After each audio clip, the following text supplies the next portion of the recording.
Let's now cut across to the Lok Sabha, where Shashi Tharoor is currently addressing the House. Active substances to private entities driven by quarterly earnings reports and the bottom line of profit, I'm afraid significantly increases the possibility of nuclear incidents and accidents. The core of the liability reform caps total nuclear incident liability at 300 million special drawing rights, which is approximately today $460 million or 3,900 crores. Let this sink in, honourable members. This cap has not changed in 15 years, despite inflation, despite Fukushima, despite everything we've learned. For context, the Fukushima disaster cleanup costs have already exceeded $182 billion. Okay? That's several hundred times the cap proposed in this bill today in 2021. Chernobyl's total economic impact exceeded $700 billion. Yet we propose to cap liability at less than $500 million? This is grossly inadequate when measured against the potential long-term health, livelihood and environmental costs of any serious accident. This is not a safety net, Mr. Minister. It is a trapdoor through which victims could fall into decades of legal battles and inadequate compensation. The bill also removes the earlier provisions where the operator had the right to recover compensation from equipment suppliers. This means that even if an accident occurs due to faulty design, substandard parts, or negligent manufacturing by a supplier, that supplier walks away while Indian taxpayers have to bear the entire cost.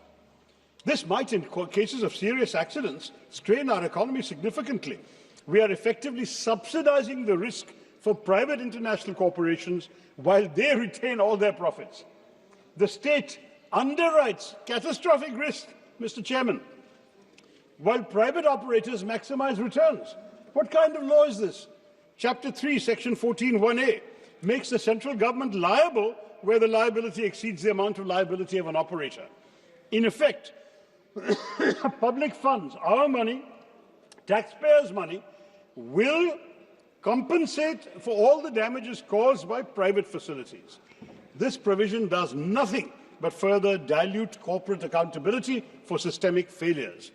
And Section 42 overrides the Occupational Safety, Health and Working Conditions Code for nuclear facilities. So nuclear workers are removed from our country's general labour safety framework. Is this fair, Mr. Minister?